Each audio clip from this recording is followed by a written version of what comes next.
Hello, and welcome to The List, which may or may not be copyrighted and trademarked by CP of Will I Like It Reviews, so go check out his version of The List, and then come back here when you finish. So this is a new series. I know I rarely do it, but it's a new series I wanted to start, basically born out of the lists that I make on Letterboxd. If you have Letterboxd, go follow me on there.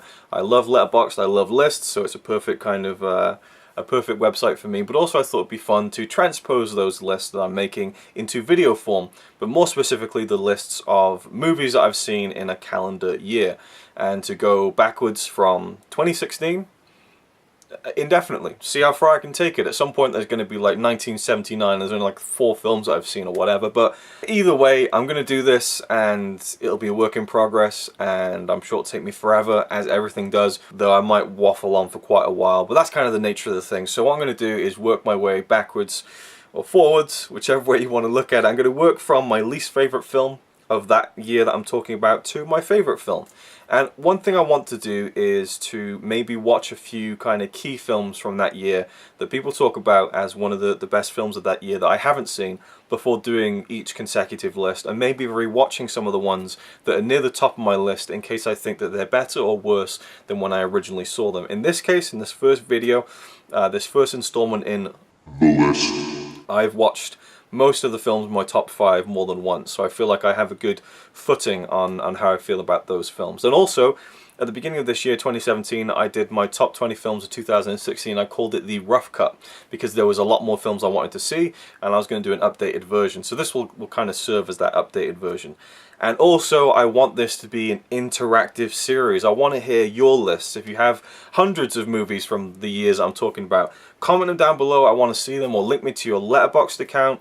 I'd love to follow you on there, see your lists, talk about some of the films that maybe I haven't seen from the year that I'm talking about that you think is worth watching, recommendations, disagreeing, agreeing with the placement of the films, all that good stuff. I want to hear your feedback, I want to hear your comments, and hey, maybe some video responses too. Remember when those were a thing? Those were pretty cool. So, without further ado, 2017 is still, 3/4 of the way done, so I'm going to start this off with 2016. It's also worth noting before we get into this list that I go by the release dates of the country that I live in, whether it be the UK or Norway, Europe in general. So there are films that maybe were released in their country of origin in 2015, or were released in America in December 2015 that are in my list for 2016.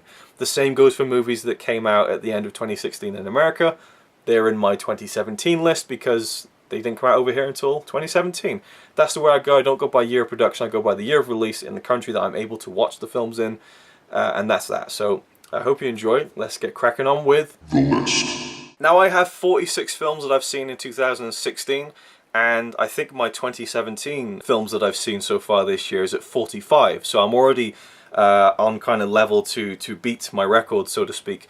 And it kind of widely varies in terms of the years and how many films I've seen in that year. I think 2013 was the one where I went all out. I watched so many films from 2013, but roughly I like to watch at least 50 of a year to kind of get a good perspective on some of the films that come out. I like to look into the more lesser known films, documentaries, animation, as well as the big kind of heavy hitting blockbusters, the Oscar kind of buzz movies, that kind of thing. Anyway, on with the 2016 list. At number 46, The Secret Life of Pets. Now already my bottom movies in 2017 are much worse than this, so 2016 was a pretty good year. This ain't a bad film.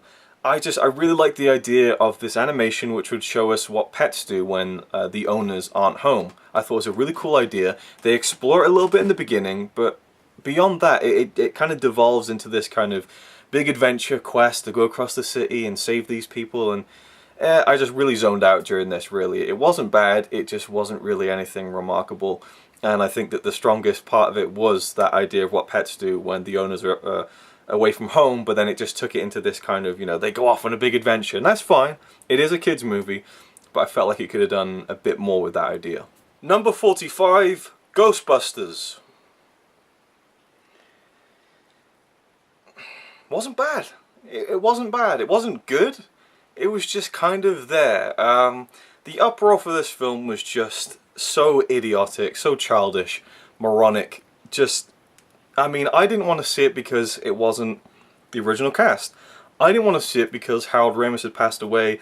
The core four group were no longer around as that team, so just let it lie and let those classic movies be classic movies. But I'm not one of those people who feels like the original gets tarnished by a remake. So, I mean, you know, fine, if you're going to make it, make it. When people were getting really touchy about this being women, that was just a bit strange, wasn't it?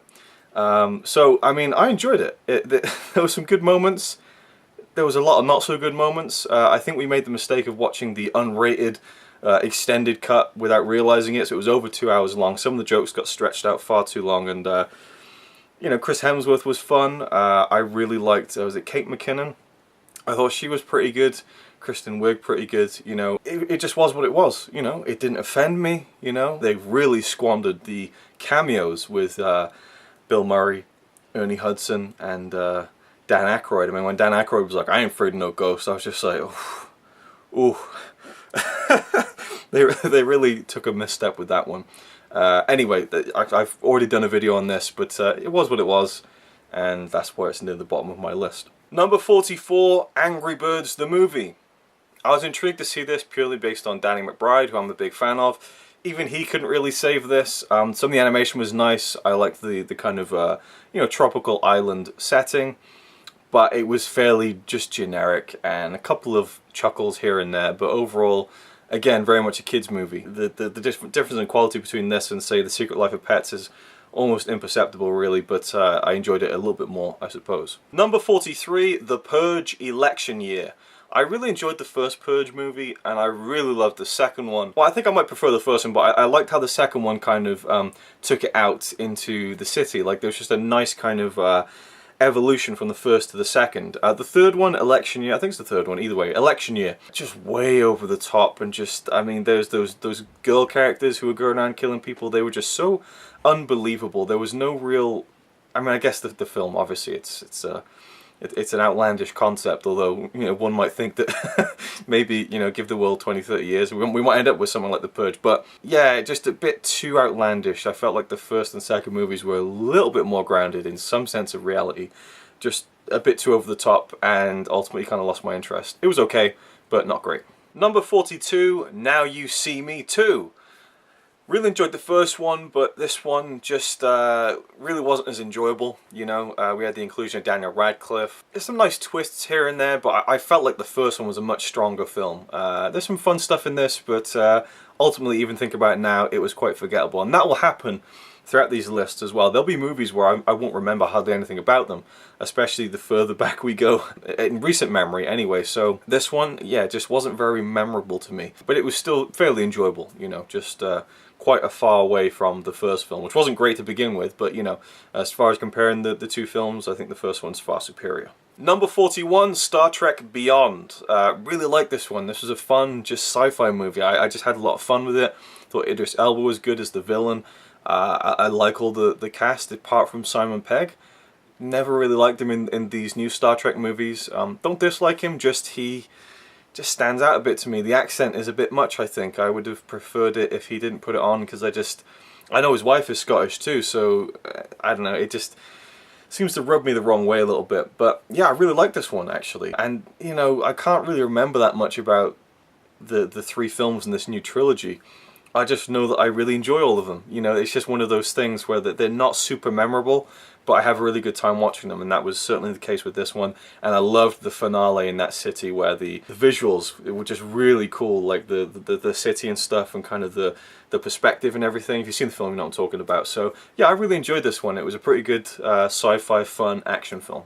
Number 40, Passengers, with Chris Pratt and Jennifer Lawrence, which, I mean, I bet when they were making this film, they thought, we're going to make $1 billion. We got the two biggest movie stars in the world in this sci-fi movie. We're going to make a shitload of money. Yeah, you need to have a great film for that to happen too. I enjoyed this, actually. I really hated the crux of the plot, which a lot of people have talked about, where we have these two characters on this ship, you know, that's going somewhere. And, you know, if you've seen the film, you know the story, obviously. But, I mean, the idea is that he wakes her character up, knowing that he's basically dooming her to a life where she's going to die. But he doesn't tell her that. And so the movie takes this really creepy, it's just underneath the surface. It's not really addressed. Well, it is addressed, because when she finds out, she goes batshit crazy. But it isn't really viewed as creepy as it really is, I feel like. And so just that part of it really threw me off. But I really enjoyed it quite a lot. The visuals are really nice. I liked the concept a lot. I think the two lead actors are very good. I really feel like it had a lot of potential to be a really good sci-fi film, but all the pieces didn't quite fit together with this one. Number 39, Sully, directed by, is it by Clint Eastwood? Did he do this? I don't know. Tom Hanks stars as the pilot who successfully crash-landed a plane into the Hudson River a few years ago, and you know, became a big hero that he saved all those lives. But then immediately following that, the big kind of question was he in the right to do that? So that's kind of what the film does, and I like how it went back and forth between the real incident and the fallout. Tom Hanks is as great as ever, but I just felt like this film didn't have the weight that the production kind of demanded, if that makes any sense. Like, it's kind of this big Tom Hanks movie, you know, this true story and everything. It was quite short, and it just felt like they were dragging the story out a bit too much, and there wasn't really that much there. I mean, I enjoyed it very much. It was done very well, but there was just something lacking just in terms of, I mean, you know, it's a true story, so I wouldn't want them to invent any twists and turns, but it's a fairly straightforward story, even though it's an incredible one. But yeah, it was very good, but not one I think I'd go back to. Number 38, Queen of Earth, starring Elizabeth Moss and Catherine Waterston, who's been doing a lot of big films recently. Fantastic Beasts and Where to Find Them, Alien Covenant. But yeah, this is a film about these two friends who go to a summer house in the woods, and it's a very interesting drama. I enjoyed it quite a bit. I thought the performances were very good. The film opened with this very heavy scene with Elizabeth Moss's character, and, you know, tears running down her face and mascara's ruined and stuff, and she's really angry about something, and I felt like it was really overplayed. I felt like I was just looking at someone trying to act really emotional, and so right from the get-go I was really worried, but it improved dramatically following that.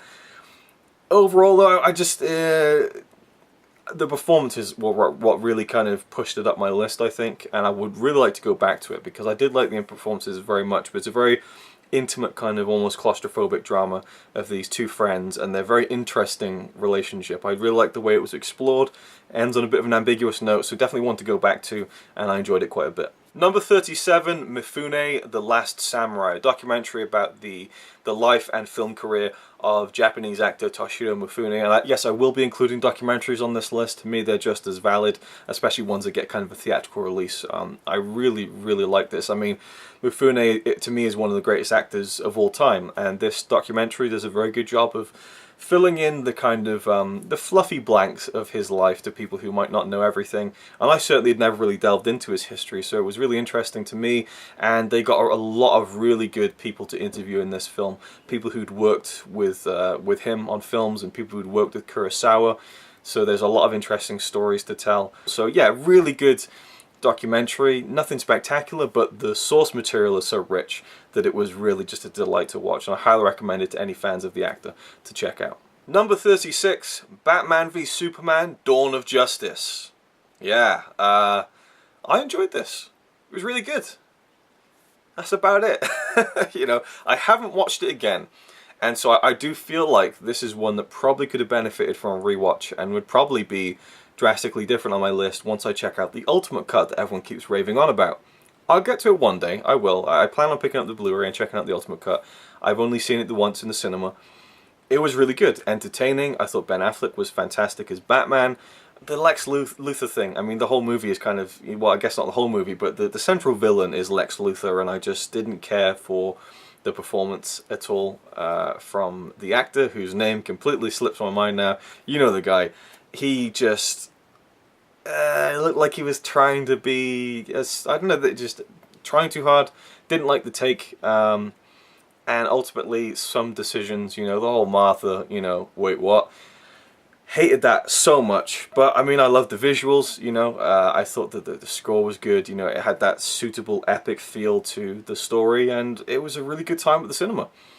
Yeah, I really enjoyed this quite a bit, and I'm sure that once I watch it again, my opinion will probably rise a little bit more than that. But to me, it's not a bad movie. It's not even an average movie, it's a very good one, but it wasn't a great one. So it just kind of sits there for me, so there we go. Number 35, Batman The Killing Joke. I was really looking forward to this one, and it mostly didn't disappoint. We had Mark Hamill coming back to the role that he'd previously retired from, voicing the Joker, and we had Kevin Conroy doing Batman. I mean, the dream team back together again. It was so exciting, and the iconic, pinnacle Joker story, The Killing Joke, shown in an animated movie. It was done very well. The prologue, which basically adds this whole new kind of beginning with Barbara Gordon. Didn't love it, didn't hate it like most people, but once we get to that Killing Joke stuff, and man, they did not hold back from the Killing Joke stuff. Like, I thought they'd try and neuter some of that more graphic stuff from the original story, but they didn't, and it really worked. And so I thought this was a really good animated film, and they did the comic justice. Perhaps they could have done it even more justice, but it is a very short story, so I can see what they're trying to do by adding the backstory with Barbara, but ultimately it kind of just dragged the film down a little bit because the main Killing Joke stuff was so good, and it was great to hear and see Mark Hamill come back to that role, and Kevin Conroy is just, he is the Batman as far as the voice acting goes, so yeah, this is really good.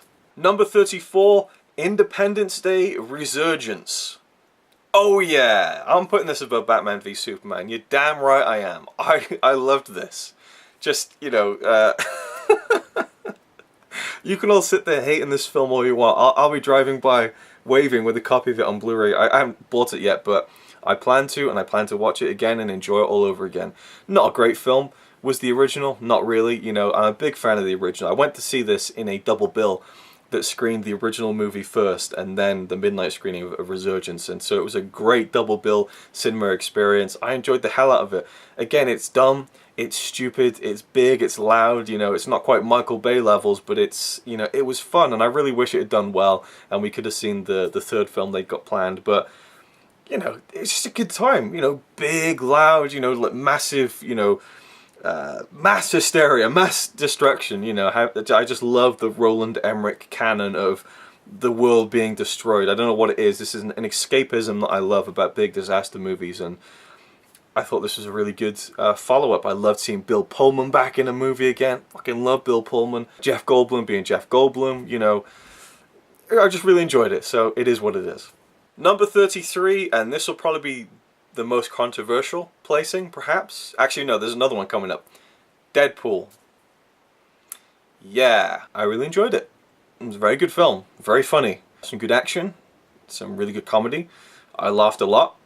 I rolled my eyes quite a bit too. You know, like the opening credits where they kind of just a bit too self-congratulatory with the jokes already. Like, was it like the writers, the real heroes, or something like that? And I felt like it was a film that was so targeted on deconstructing and ripping apart and sending up the typical superhero movie and breaking the fourth wall and all that. That was a lot of fun. But ultimately, it really was just a standard superhero movie when you take away all that kind of meta stuff of a guy who has something happen to him, he becomes a superhero, he's got a girl who he needs to get back, and there's a stereotypical bad guy who isn't really very memorable, and he has to fight the bad guy and kill him at the end, and then he gets the girl. Very basic setup, you know. So yeah, for me, really good film. Really enjoyed it. Haven't seen it more than once yet. Again, opinion could change, but I wasn't as wowed by it as everyone else was. I can see why. I certainly don't take that away from anyone, but for me it just was an enjoyable time, not much more than that. But I do love how it paved the way for that kind of potential to have R-rated comic book movies and that they can be a success. So I think Deadpool's quite an important film in the superhero canon as far as movies go, of course. So yeah, very good, not amazing. Number 33, Swiss Army Man, starring Paul Dano and Daniel Radcliffe. This got a lot of buzz when it first came out, or even before it was. I remember listening to a Nerdist podcast with Daniel Radcliffe where he talks about this crazy film he made with these music video directors about him being a farting corpse for a whole movie. So we have a character who's washed up on a beach, on an island somewhere perhaps, and he finds a dead corpse, played by Daniel Radcliffe, who farts and makes noises, you know, but isn't really animated or alive. And that's the movie, is their kind of journey together. and it was really oddly good. A lot of interesting choices for the direction, for the music. It just felt fresh and different. A little bit too far with the fart jokes for me. Obviously that's part and parcel with the story, and there's just some utterly ridiculous stuff in it that just kind of undercuts any drama they were going for me. So, interesting experiment. I thought it was really good. I'd probably watch it again one day, but again, this is kind of where we are in this list, where it's just really good films, you know. I love the cinematography of this and the location stuff that they did. And examining the character that Paul Dano played, I really liked that. It was an interesting way to do that kind of a story of a character who is going through something that he's going through. A very wild and different way to tackle that kind of story. So I always appreciate new ways of approaching storytelling in film, and this certainly does that, but I wasn't overwhelmed with it. I didn't love it, but it was pretty damn good. Number 31, Suicide Squad. Oh yes, I'm putting Suicide Squad above Deadpool and above Batman v Superman. As a film, no. I think Batman v Superman and Deadpool are better films than Suicide Squad.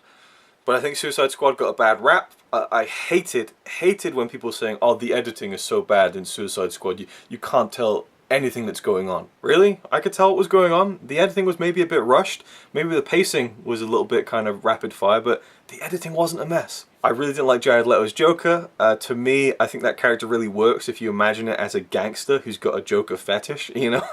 But as the actual Joker, again, I just feel like I'm watching someone who is trying to act. Well, not trying to act, but I get a feel of someone who is performing rather than just watching an actual character. There's just something about his performance that I just didn't like as the Joker. Trying too hard, maybe, I don't know. And I think all the backstage stories of him kind of sending his fellow cast members used condoms and anal beads and stuff, because that's what the Joker would do. Just, oh, fuck off, you know, just... What are you doing? What are you doing? Anyway, the film itself, I enjoyed it.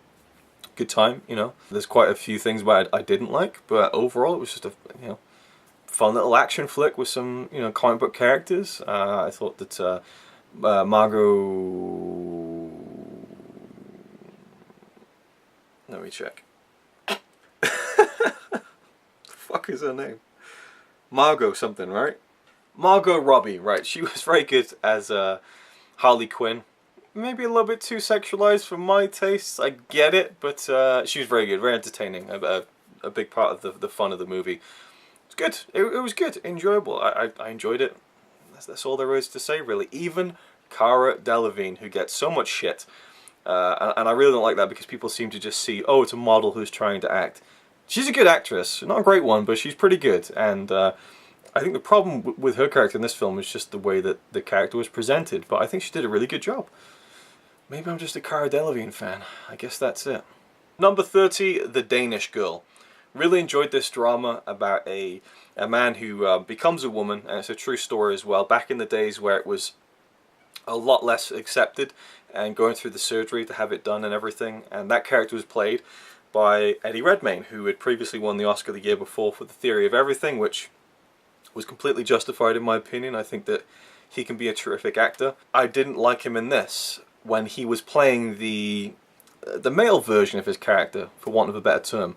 Something creepy about it. Just the way he acted was very sleazy. I suppose that goes with the character, but I just felt uncomfortable watching him on screen.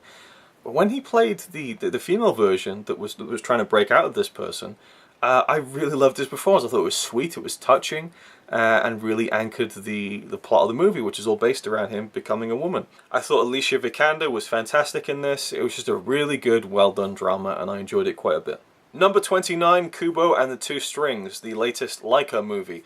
Love Laika's stop motion animated movies. I think Paranorman is still my favourite. I haven't seen Coraline yet, I know. I really want to see that, but Kubo and the Two Strings, really enjoyed it. Something about it I didn't like. It was the Matthew McConaughey character, I think. I couldn't get into him. From the design and just it's something about that really threw me off the film. It's a gorgeous film. It has some beautiful imagery, some wonderful music. I really loved Kubo as a character, and the whole idea of the instrument that he had and the way he can conjure up things with that. I thought the story was well done. I love the mythology. Really, really enjoyable. But there was just that element about it that kind of threw me off and kind of held me back from enjoying it as much as I wanted to, if that makes sense. But a really good installment in the Leica canon. Can't wait to see what they do next. Number 28, Finding Dory. Really enjoyed well, at that point, the most recent entry into the Pixar filmography. I love Pixar movies, and Finding Dory to me was another really solid one. Not one of their greatest, films. They have those kind of classics like Toy Story and Monsters Inc., The Incredibles, and Up and Inside Out. This wasn't one of those, and I was never the biggest fan of Finding Nemo, although I came to that quite late, only a few years ago. Maybe if I'd grown up with it more, I'd been more of a fan and more into the idea of doing this one. But I liked the setting of the kind of SeaWorld thing, and seeing different characters, and having a story based around Dory was fun. Really good. Yeah, just really enjoyed it. A really, really solid Pixar film. Number 27, Doctor Strange. This one I had no idea what to expect. The trailers definitely, I think a lot of people thought this was like, oh, they're trying to do Inception, but this is anything but Inception. I love the visuals of this film, even if it does feel reminiscent of what they did with Inception, with the buildings folding over and stuff, but it's a completely different story, a completely different context, and they pushed it in different ways I really liked. I love that they used an early Pink Floyd song in this. I like how Benedict Cumberbatch's character, Doctor Strange, was quite a dick to begin with, so we have that typical superhero movie arc. Well, not typical, but we've seen it before with Iron Man, where the character really has little redeeming qualities, and when he goes through this transformation where he becomes this superhero character, he learns the value of things, and I thought it was well done. The visuals were great. I loved how they took a cape, a piece of cloth, and gave it character. I thought that was really impressive. There's a strong cast in this too, and a really good final battle with the big bad, which was done in a really interesting and different way that I really appreciated. So really, really enjoyed Doctor Strange. Number 26, Hell or High Water. Really liked this one. We had Chris Pine, Ben Foster, and of course Jeff Bridges as kind of the three lead-ish characters of this film. It has that kind of No Country for Old Men light feel to it, I suppose, about these two guys who are, going off and ripping people off, but then you learn why they're kind of robbing banks and things like that. Just a good little crime movie. Jeff Bridges is the cop chasing them down. Really enjoyed it. There's just, I would say overall as a film and a story, it isn't very remarkable, but all the elements that went into this are firing on all cylinders. Like, just really good performances, really draw you into the story, really good cinematography, great locations, just a really good film. I don't get why it was nominated for Best Picture. I wouldn't call it that good, but for me it was highly enjoyable and a really good film. Number 25, Long Way North, an animated movie. I can't remember for the life of me which country this came out of, but it's a European film, I think. A different language, and I watched it in that original language, about a girl in the 1890s who is just endlessly fascinated with her grandfather's demise. He went off, the North Pole or the South Pole exploring and never came back, and so her family assumed that he's dead, but she is kind of obsessed with going and finding him, and so she does that. And it's about this adventure she goes on to search for the truth of her grandfather's life. And the animation is really kind of different, and I liked it. I think I read, I might be wrong, that this isn't a 24 frames per second. Like, there's less frames per second because they couldn't afford it. That might be completely wrong, but that something really strongly tells me that's the case. And so it has that kind of weird quality to it where it does look a little, it's not as smooth, but there's a real charm to the story, even though the animation style is very minimalist. Just the strength of the story. Really, I was just engrossed by this film, and I really, really loved it. And I'm looking forward to checking it out again. And it's just good to see kind of different styles of animation, And I'm a big animation fan, obviously, but this one really stood out in 2016. Number 24, Spotlight, the film that won the Oscar for Best Picture. And not rightfully so, in my opinion. I feel like it was an important film to win, but not the best film that could have won. But the story is very important, and a true story, and about uncovering the stuff that they uncovered, and the journalism that goes into, putting your efforts into doing the right thing. Because it wasn't something that was like, okay, we've got to do this. It's something like, well, maybe we'll just leave it, And then these group of journalists were like, no, we need to dig this up. We need to tell the story that needs to be told, and we need to get this story out there. And they did, and so it's a very inspiring and kind of bleak story because of the subject matter. We have a hell of a cast in this film: Michael Keaton, Liev Schreiber, Mark Ruffalo, Rachel McAdams, Richard Jenkins. Just a fantastic cast, really well performed, really well done. It's not one I'd watch again anytime soon, but I really recognize the strength of the storytelling and also the important nature of the story that is being told. So yeah, Spotlight, really damn good. Number 23, Miss Hokusai, a Japanese animated film. Obviously it's animated, and it's about a woman who is the daughter of a famous artist, Hokusai, who I believe was a real artist actually. And it's set in the early 1800s, and it's about her life kind of living in his shadow, caring for her younger blind sister, and just kind of her life really, and how she reconciles her talent as an artist and kind of taking the back seat to her father's talents, basically. This film was really good. It threw me off at the beginning because, again, set in the 1800s, and it has this kind of rock song, and I'm like, ew, this really doesn't mesh very well. And the very end of the film, it shows you this bridge, and it's set in where Tokyo is now. It was named a different region, Edo, and so it shows you at the very end of the film. It kind of fades away, and we see modern Tokyo, and that's the end. And it felt like a weird kind of thing to do at the end, like it didn't serve the story very well. Maybe if it faded into modern Tokyo, and then you see like modern people going into a shop and finding an art book of Hokusai's paintings, maybe something like that, I don't know. But the bulk of the film was just really affecting to me. There's some great scenes. The film is so strong when it is showing Hokusai and her young sister. Really touching relationship between the two. And there's some fun moments where like they'll be on a boat and a wave will come up, and it's like the classic Japanese wave kind of woodblock painting. So it really plays with art styles, and I thought it was a beautiful film to look at. The story is not going to be for everyone. It's very subtle and not a lot happens, and this isn't a film where you're going to see this arc where a character learns something or has a conflict they need to resolve by the end. It's very much slice of life. So if you like that kind of thing, I would recommend this film very much. I had a great time with it and thought it was visually stunning. Number 22, Captain America Civil War, again, the latest at the time that I watched it, installment of the Marvel Cinematic Universe, the monster MCU. What a film. So entertaining, so fun, but has a real depth to it by the time you get to the end. And I loved how the final confrontation wasn't with some big bad guy, but it was a more personal kind of thing between Captain America and Iron Man, and throw in Winter Soldier for good measure. I love how they introduced new characters to this again, which will set up for Black Panther and Avengers Infinity War, the third one. And you have that amazing sequence at the airport where you got all these superheroes fighting each other, Spider-Man and Captain America, Giant Man and all this kind of stuff. Really, really cool. But I did feel when I was watching that airport sequence, because at that time people were, still now people are saying, oh, there's too many superhero films. Superhero fatigue, they're throwing too many at us, And I was always hey, I love them, keep them coming. During that airport scene in the cinema, I was like, I guess I get it now. This is really fun and really well done, and I'm enjoying the hell out of it, but it's very much just fighting without consequence. These guys, I don't know, there's just something about it that kind of struck me as a bit of like, maybe getting a little bit tired of this. But I really enjoyed it. I've seen it twice now. I watched it with my mum, who enjoys a lot of these Marvel films, and she enjoyed it too. Although I know she really hated the ending because she doesn't like to see kind of that kind of Iron Man and Captain America kind of leaving on bad terms. But it's a really good film, and is a much better film than the next film on my list, which is also a superhero movie. So let's move on to that. Number 21, X-Men Apocalypse. Loved it. Absolutely loved it. I've said it before, I'll say it again. The X-Men films are a sleeper series to me.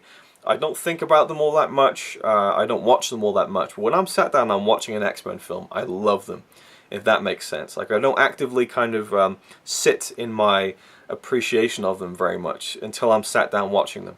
And when I sat down to watch Apocalypse in the cinema, I loved it. I thought it was a blast. And again, Captain America Civil War is a better film than this in so many ways, but this was just more enjoyable. Sometimes I like it to have a big bad villain who's part of this ancient evil and wants to destroy the whole world. It's a comic book transposed onto the screen. It felt like a comic book brought to life, not a film that has these kind of superhero characters that's kind of grounded in a real world thing and kind of deals with really deep, dark, dramatic elements, And I guess there's some dark, dramatic elements to X-Men Apocalypse too, especially with Michael Fassbender's character, but I really enjoyed the hell out of it. I really did. I think that Michael Fassbender as Magneto has been fantastic over these new films, and especially James McAvoy as Charles Xavier. We've just seen such a great progression of his character throughout the the new trilogy that's come out, and I'm excited that he's going to return, I believe, in Dark Phoenix. At least I think he is. But yeah, I just enjoyed the hell of it. Big, loud, action, comic book fun, good stuff. Number 20, The Revenant. Again, this is where me going by the date of it releasing where I am in the world comes into, because this was very much a 2015 film, but for me it's 2016, and I thought it was fantastic. Amazing cinematography, really gripping story. Towards the end it reminded me of a kind of Japanese kind of revenge movie. A great physical journey. I think DiCaprio's performance is a little bit overrated. I mean, I give him all the credit in the world, but it really felt like, I'm going to do all this stuff. They've got to give me the Oscar now. People have joked about it to hell and back by this point, but it did kind of stink a little bit of that, where it's, I'm going to put myself through everything, There's going to be no reason for them to not give me the Oscar this time. But he did a very good, physically demanding performance, and one where he can't speak for a lot of it and has to kind of resort to these guttural groans and stuff, and he did very well. Tom Hardy was fantastic, didn't understand a word he said, but he was brilliant. Really, really great film, I would say, actually. We're getting to the level of great films now, I'd say, with this top 20. Number 19, The Jungle Book. Yeah. And I just said we're getting into great films. Maybe this isn't a great film, and The Revenant is certainly better than The Jungle Book, but I loved this. I really loved Jon Favreau's take on The Jungle Book. In fact, we watched the animated film, which I kind of had this hazy childhood memory of, and I prefer this one. I really do, because in the animated film, I was always frustrated by how the wolves who bring up Mowgli, they don't really care, once he gets into trouble. And in this live action version, the wolves care about, basically their son, their cub, they're part of the pack. I thought the visuals were stunning. I just really enjoyed the hell out of this. It was a good time. Number 18, The Conjuring 2. I know a lot of people didn't like this one. I loved the first one. It was a big surprise to me. I think the first Conjuring movie is one of the best horror films of this decade. I was intrigued to see where they were going to go with this one, and it's another kind of true story tale kind of tackled in a movie about these hauntings or haunting of a house in London, or at least in England somewhere. My memory doesn't serve me too well. I love the setting, I loved the story, I loved having the characters, the investigators back in the film again, and I love those two actors too. I forget the Patrick Wilson is the guy, and I forget the woman's name, but she's great. She's one of those actresses who's in a lot of stuff, and I never remember her name, but she's always really good. So I like that team, and I like the other characters. I really like this as a horror movie. Went to see it in the cinema, had a great time. That's about it. Number 17, Fantastic Beasts and Where to Find Them. This one really surprised me, and I've talked about it at length before. You can check out my review, and I'll try and link some videos down below where I've done reviews of these movies, so you can kind of get more if you want.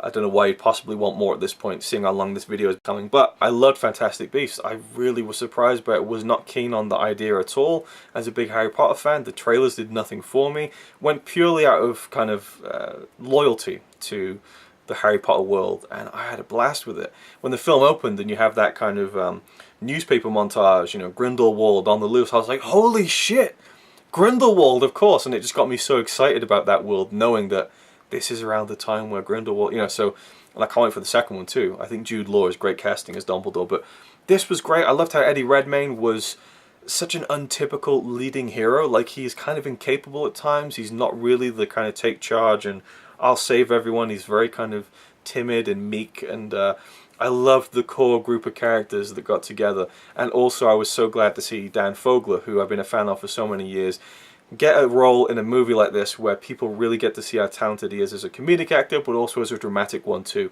He was the standout of the movie for me, and it was just so gratifying as a fan of him to see him get that widespread exposure and people online loving his character. That was fantastic. And the reveal at the end was awesome. And in fact, I tweeted to J.K. Rowling, I said, thank you for that reveal at the end, because she wrote the film. I said, that reveal at the end is a moment that I live for as a film watching fan. Because when that reveal happened at the end, I literally went, like that. I was so like, no! Like, I mean, I hold my hands up. Such a geek out moment. And she liked the tweet, so that was my kind of little J.K. Rowling acknowledge my existence story. Anyway, moving on. Number 16, Nocturnal Animals. Oof, what a film. What a film. This digs in deep. This really digs in deep. I loved the way it was told with Amy Adams, whose character went out with Jake Gyllenhaal's character. I forget the characters' names, and he sends her. Her ex-boyfriend sends her this, or maybe they were married. Anyway, he sends her his book that he's written, and so she's reading it. And the movie is her reading the book and us seeing the book, but she's kind of imagining her ex as the main character. And it's gripping in the book sections of the film, but also in the real sections of the film. This is a really deep film. I can't really sum it up very quickly, but I enjoyed the hell out of it, and this is absolutely a film to go back to again and again and get more out of. Taylor, is it Taylor? Andrew Taylor? What the hell is his name? Kick-Ass. Taylor Johnson. I don't know, but you'll know who I'm talking about. The guy who plays Kick-Ass. He was fantastic in the film. Really, yeah, just great performances all around. Jake Gyllenhaal's one of my favorite actors going today, and he did really good in this too. Amy Adams, one of the best actresses going around right now. So I mean, they had a lot of great talent, but the writing was really good. Loved this. Great kind of thriller that really just gripping. Absolutely gripping. Michael Shannon was amazing in the film as well. He should have won an Oscar for that. Awesome. Number 15, Midnight Special. I think when I first saw this, which is early on in the year, it was my number one. I absolutely adored Midnight Special. I think, in fact, actually it stars the main kid in this is the main kid in It, which just came out and was brilliant, by the way. But Midnight Special, I love the Michael Shannon again, Joel Edgerton, who's just awesome. Great cast, great little story, kind of Spielberg-ish in some ways. And think about it now, I can't really remember too much about it, but I remember being so enamored with it when I first watched it. Great kind of road movie as well. And the kind of reveal towards the end was really special. That's what really just like, oh, this is great. And also we had Adam Driver playing a really key role to the film. He's not in it too much, but he did very well. I just loved this film. I can't wait to see it again and see where it would compare on my list after having seen it for a second time. Number 14, The Nice Guys. This one got a lot of talk, especially from CP and Brian Lomax and a bearded movie guy. They were talking about this film quite a lot when it came out. And yeah, it's great. It's really, really fun. A great comedy. Just fantastic chemistry between Ryan Gosling, who's another one of my favorite actors right now, and has been for many years, and Russell Crowe. Great kind of double team. You wouldn't really think of those two guys as being great lead stars in a comedy movie. And I love the story, the 70s setting, just so much fun. Like, almost like too much fun. Like, this film can't be this enjoyable, but it really is. And Ryan Gosling does an amazing scream in this film. But it's just I can't wait to watch it again at some point. And probably show it to Connie, she hasn't seen it. Love the hell out of this one. Just this is where movies are just they put a smile on your face, you know. I mean it's kind of a violent movie as well, you know. You have to kind of go along with that, but yeah, this is a really good time.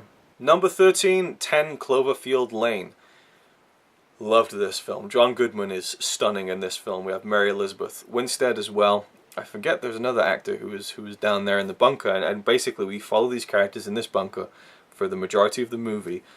And, you know, there's this idea that something has happened out there in the real world, but I love the idea that maybe John Goodman is just absolutely batshit insane.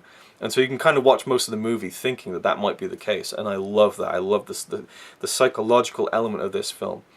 So tense and so captivating. Loved this film. Really, really good. Another one I can't wait to watch again. Number 12, Train to Busan, a Korean horror movie, a zombie movie set almost entirely on a train. This was great. I love the concept. I'm a big fan of train movies. Like, I love movies set on trains, movies that have big sequences on trains. There's just something about trains that I love. And have done since I was a kid, actually. I mean, it even goes back to Thomas the Tank Engine, but also just being really intrigued by real trains when I was a kid and having these toys. And anyway, I love train movies. This is a great one. I loved just the idea of it, of this kind of zombie outbreak on a train. The train can't stop, you know, all that kind of stuff. But also the characters are really set up well, especially the main character and his relationship with his daughter. I believe it's his daughter. Could be a niece or something. It's been a while since I've seen it, but there's a young girl in the film, and their relationship is so well developed and kind of set up for when they're on the train, I feel. The ending was just kind of beautiful and haunting, and yeah, this is fantastic. Really need to get into more Korean films. This was a real standout film for 2016 for me. Number 11, Zootopia. This is another one that I think came out in like February of 2016. That as soon as I saw it, I was like, this might be my favorite film of the year. I'm so in love with this, and I'm sure the more I see it, it'll even go higher up on my list because I loved the story. I loved how different it was. I loved how it tackled these ideas of racism, but also social class. You know, the idea of where you come from kind of dictating where people expect your place to be in society. It wasn't just that kind of, you know, oh, she's a bunny, she can't be a cop, which is kind of the story of the movie with all these animals, and this young bunny wants to go to the big city and become a police officer because she's small, because she's different.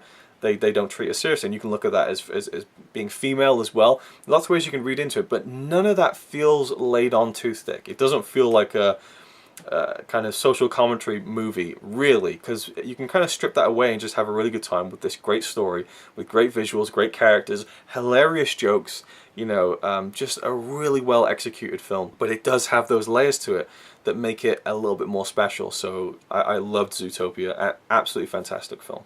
And now we're into the top 10. So number 10, we have Creed. I remember hearing about this years ago and thinking, I don't know, you kind of left it on a really good note with Rocky Balboa. The son of Apollo, we'll see. I stand corrected, this was fantastic. Great film. It's a real odd thing to jump straight to, but I loved that they didn't have Michael B. Jordan, Apollo Creed's son in the movie, running up the steps in the training montage. It was him running through the streets, and that was it. I loved that they didn't go to that well. Obviously, we get a scene at the steps, and it's a really nice, melancholic kind of coda to Rocky's story. Although they're gearing up now to do Creed 2, and it seems like Stallone's on board to be in it as well, so there we go. I feel like he should have won the Oscar. I thought Mark Rylance was great in Bridge of Spies, but man, you should have gave that to Stallone for this one. He was fantastic as Rocky. I love that bit where where Creed's like, you know, I'll note this down and put it in the cloud. He's like, cloud. He's just great as ever. Funny moments, but really touching moments too. Again, Stallone was great, and Michael B. Jordan was great. Damn good film. Really, really good. I'm looking forward to watching this one again. I've only seen it once, and highly intrigued to see where they take it with the sequel. Number 9, Anomaly. I think I watched this in like the first few days of 2016, and I thought, holy shit, the year started off with a bang. That's got to be in my top 10 by the end of the year, and it still is. I think it's a fantastic film, a stop-motion animated movie with these very lifelike and kind of almost disconcerting puppets used. We have the great voice of David Thewlis as this character who arrives at a hotel, and I love how the film takes place pretty much primarily at a hotel, and all the people around him have the same voice as performed by Tom Noonan, who I'll always remember as the Ripper from Last Action Hero, but now also his fantastic performance in Manhunter. And he has a really kind of dreamy voice that really works well. And you're wondering why this guy, this middle-aged man who's, you know, going through a midlife crisis, only hears the same voice from every person he meets, until he meets a girl called Lisa in the hotel, and he can hear her voice. And so he is just completely drawn to, like, I can hear this person's voice. And it's about like someone who is just so kind of shut off from reality in a way. He's going through the motions to the point where nothing seems even different to him anymore. It's all just the same face, the same people, you know. And then he meets someone who kind of brings light back into his life. And yeah, I think probably they shouldn't have had the you know, the oral sex scene between the puppets. That was it was almost kind of sweet in a way, but maybe a bit far, I think. But I think this is kind of a masterpiece. Just I love the audacity of Charlie Kaufman to do a stop-motion animated film about this very kind of mundane story. You know, very pedestrian, just set in a hotel. You know, it's kind of interesting, and I liked the approach to it, and I just thought the performances were great. The animation was weird and different and engrossing, and just couldn't take your eyes off the screen. It has that kind of that quality that just draws you in, and you're not checking your phone during this. Well, maybe some people would. It might be slow paced, but for me, I was just like straight in, tunnel vision on this movie from the beginning to the very end. Fantastic film. Number 8, Everybody Wants Some, the most recent film from Richard Linklater. Loved this, absolutely loved it. Went to see this on a small cinema on the pier of my hometown, and it was just so much fun. I've seen it a couple of times now. Love it from start to finish. Typical Linklater, you know, just slice of life. just following these characters in the few days before college starts, and very much a spiritual sequel to Dazed and Confused, where we have the kids over a night at the end of school.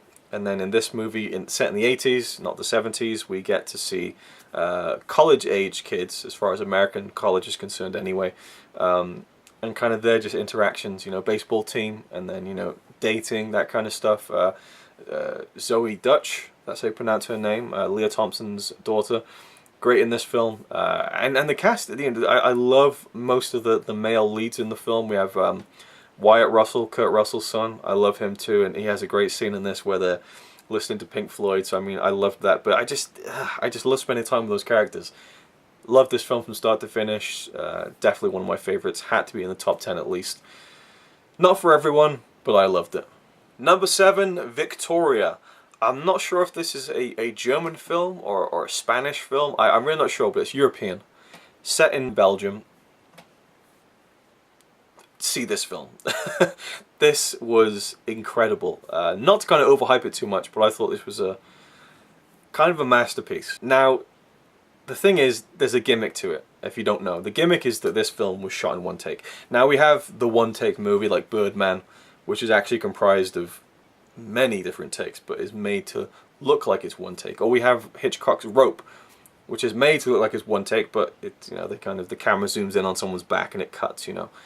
This is a bona fide, like, 2-hour-plus movie that's shot in one take. If you haven't seen the film, you're probably imagining characters in a house or in a room. The film starts with the lead character, Victoria, kind of raving in a nightclub.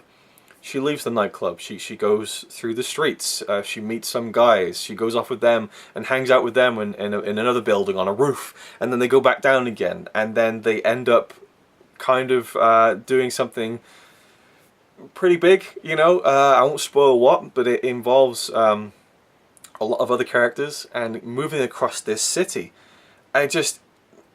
It's unbelievable. There's like 2 moments where you see the camera kind of wobble a little bit as the cameraman is obviously trying to, you know, capture an awkward position, like coming down from a ladder or something. But apart from that, it is so impressive because it rides above the gimmick.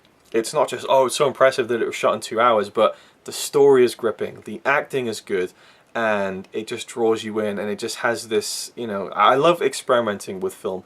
Obviously that leads to films that aren't that good, but when an experiment in the way that you make a film, the way that you approach presenting a film, kind of draws the audience in, even if it's this kind of superficial thing that draws you out of it, where you're thinking about the fact that this was shot in one take, which kind of takes you out of the story.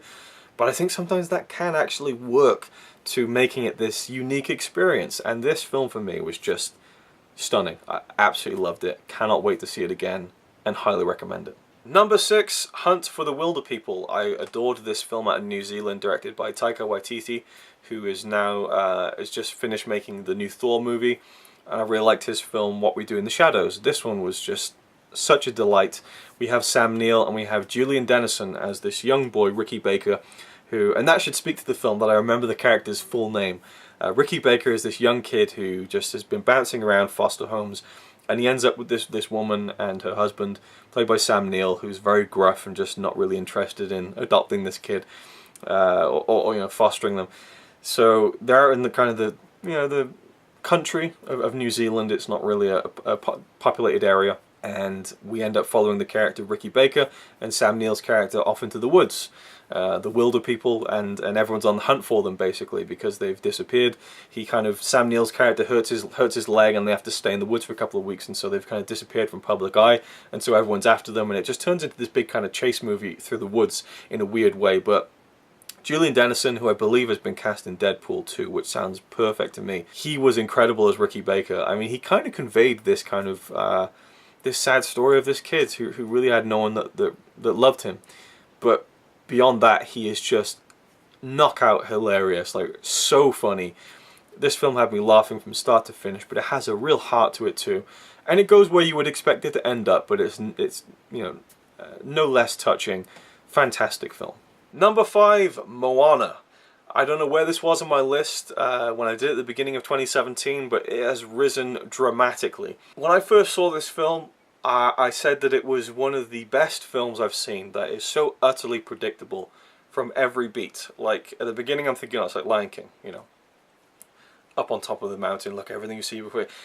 I just thought this film was so predictable, you know, you can tell where it's going every step of the way, but it was done really well. Since then, I've seen it again, and again, and I've probably seen the first 20 minutes to Moana about 30 times at this point. We put it on a lot when we're going to sleep, or we did at one point. I love this film. It grew on me so much, and while it is predictable, parts of it aren't too. I think I was kind of wrong to judge it as this kind of very predictable but well done film. I think it's a fantastic animated film, maybe one of my favorite Disney films ever, you know, which is quite a bold thing to say. The really memorable songs to not so memorable songs ratio in this film was incredibly high. Like, a lot of Disney films have a lot of songs, some of them are more memorable than others. This one, the soundtrack is fantastic. I love the character of Moana. I think that The Rock does a great job of both being The Rock but also not being The Rock at the same time. Visually, the film is gorgeous, absolutely gorgeous. I love the character of Moana's grandmother. I love the journey she goes on. And Brian Lomax, if you're watching this, and a few other people who I know, I'm still not a fan of the Shiny song. That's my least favorite part of the film. Still not a big fan of that sequence, but I love the film. I dearly love it, and this is, I mean, I don't know where this was placed in my previous list. Maybe not even in my top 20. You know, maybe I hadn't seen it yet because it came out towards the end of 2016. It kind of got lost in the shuffle, this movie, I think. Even though a lot of people love it, and it has kind of seemed to have spread through word of mouth, and a lot of people are kind of very aware of the soundtrack and stuff like that in the movie, so I think it's found its audience. But when it came out, it certainly wasn't a big hit or anything, as far as, maybe it made a lot of money, but I just don't remember people talking about it all that much when it first came out. Anyway, love Moana, definitely had to be in my top 5. Number 4, Rogue One, A Star Wars Story. This was significantly lower, I think. I've now seen it a few more times. I love it. I love it. I think it's a fantastic film. I love it when a film that is essentially a blockbuster kind of action flick can tell something that is really quite unusual in that kind of a movie. And in this case, spoilers, the whole main cast gets killed at the end. It really, and again, it's odd to kind of take this away, but I really look at this film as a great example of the sacrifice and the casualties and horrors of war. Now, it's Star Wars, I get that, but to take, you know, this core group of main characters who, at least I grew to love throughout the film, and to see each of them, you know, in quick succession, sacrifice their lives for a greater cause that we know goes on to be this kind of galaxy-saving quest in the original trilogy, it really puts things into perspective as far as just real life, you know, and thinking, yeah, there are a lot of people, millions of people who have died, and because of that sacrifice, you know, we're here now, and a lot of us are fairly comfortable. You know, so I know that's looking too deep into it, I know, and I understand it's just Star Wars, but for me, I really like it when fantasy or science fiction can tell those kind of outlandish stories and make you think about the real world a little bit, and it adds just so much more dramatic weight to it, and so I thought it was such a great bold move to do that. But bottom line, I had a blast with it. It was cool to see a Star Wars movie that wasn't a part of the main saga. I thought the Grand Moff Tarkin thing was mostly fantastic and just took my breath away. That's another moment in the cinema where I just couldn't believe my eyes. Oh, so cool. The Darth Vader scene, you know, which I was kind of horrified by, like, holy shit, that's really scary. And everyone was like, it's so cool. And I'm just like, you know, in the cinema, I'm like, Jesus Christ, that's heavy. You know, he's mowing people down, chopping them in half and shit. And people are just like, this is the best thing ever. And I'm like, yeah, it's cool, but it's kind of scary. And it's held up, you know, I've seen it multiple times now, and so, yeah, the more I see it, the more I really, really appreciate it and love it, so there we go. Number 3, Captain Fantastic. Viggo Mortensen stars as a father of a big family. His wife is gone, and so he has to deal with many different ages, and girls and boys, teenagers, younger, in his big family, and they live in the woods. They're self-sufficient. They have created their own world for themselves, their own life, their own regime. He teaches them. He's their teacher, he's their instructor, he's their father, and you see them living in the wilderness and how they cope, what they do, how he teaches them. Great cast of kids, you know, all different and entertaining and special in many different ways. And Viggo Mortensen is just exceptional in the lead role.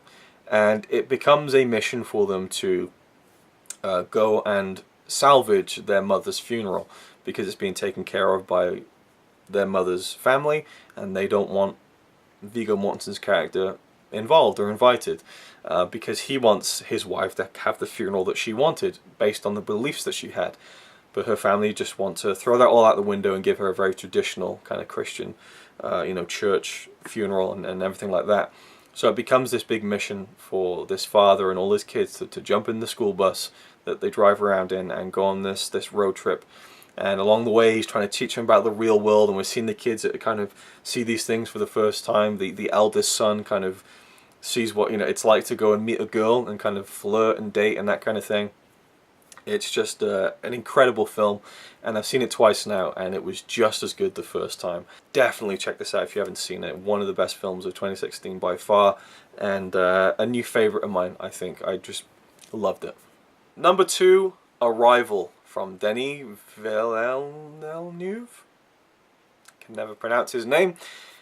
I haven't seen this more than once, actually. This is the only film in my top 5 that I've only seen once, but based on that alone, the power this film has, the things that I was thinking about when the credits rolled, this film packs a punch, and maybe when I see it again, that punch will lessen. I don't know. Maybe it'll be deeper. I could see myself in 10 years being hit even harder by this film. An interesting science fiction starring Amy Adams and Jeremy Renner. Actually, a friend of mine just watched this like yesterday, or posted about it on Facebook and went, meh, 3 stars. And I was like, really? Jesus. For me, this is a full marks kind of film. This is a really special science fiction film. A science fiction film with great visuals that has no action.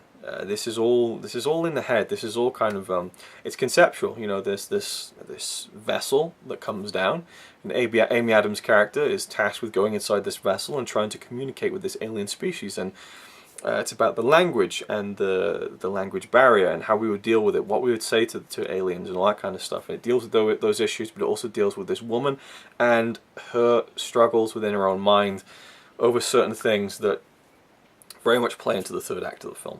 And the third act, again, really packs a punch. That's all I'll say if you haven't seen it. As far as the direction, the cinematography, the music, the sound design, just a stunning film all across the board, with a fantastic central performance from Amy Adams and just a great story that, again, packs a punch. I should retire the phrase packs a punch at this point, so there we go. Arrival, my number 2. Number 1, my favourite film of 2016. I've seen it twice now. I cannot wait to see it again. It's coming out on Blu-ray in a couple of months. I'm going to be there as soon as I can. I'll be watching it again, which doesn't happen for many films. Like Arrival, I can see myself waiting a few years before I get back to that. Rogue One, maybe a few years. Captain Fantastic, maybe a few years, This, I cannot wait to watch for a third time. And it was the same film as my number 1 at the beginning of 2017, so it hasn't really changed. And watching it for a second time only solidified how much I love it. It is Your Name. The animation, the anime, the Japanese animated film from Makoto Shinkai. Incredible director whose visual style of animation is gorgeous. But sometimes I feel like, and I've seen all of his films, I feel like sometimes the story gets lost a little bit, or it just doesn't quite, the dots don't connect fully. Here, everything connects fully. This is just such an enjoyable film. I mean, the first half is wildly different to the second. There's a big twist in the middle of this film that just took my breath away when I first watched it, and just makes for such an intriguing second hour.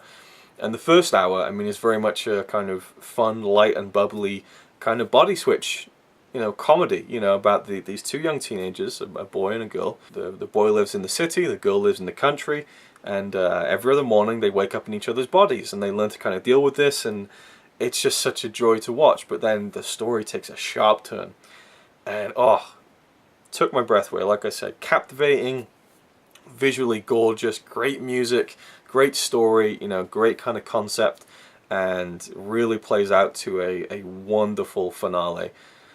A stunning film, what more can I say? Your Name, my number 1 for 2016. So there we have it. I don't know how long the video turned out, but I've been sat here for 90 goddamn minutes talking about 46 films. I'm really nervous for the 2013 video because I think I've seen at least 100 films. I need to be more brief. But I hope you enjoyed it. Again, leave your thoughts down below. Leave your movies down below. Your ranking for 2016. Maybe you just want to do a top 10, top 5, top 20, top 30, top 27. I don't care. Leave me some 2016 movies that you think I should have seen. Again, keep in mind, I go by the release dates of, Europe, basically, roughly. So, movies like, say, La La Land, Moonlight, they came out this year for me, so that's why they're not on my 2016 list. So don't recommend me those kinds of films, but if there's anything else you feel like I should have seen, I should check out in the future, please leave them down below. And if you agree or disagree with any of my rankings, whatever you want to say, whatever you want to contribute, like I said, I want to make this interactive, so really want your thoughts and comments on this, and I hope you enjoyed. I had a lot of fun going through this, actually, a lot more than I thought I would, even though I've been talking for almost an hour and a half. I had a great time, so I'm looking forward to doing the next one. I'll probably leave it a while because this is going to be a really big video, but I hope you enjoy it, like I said. And again, maybe even throw out a video response, give me your ranking, it'd be great to see. And credit to CP for the least favorite to favorite format of The List, which I'm going to steal, and I stand by my theft. So thank you for watching, I hope you enjoyed, and I'll see you in the next one.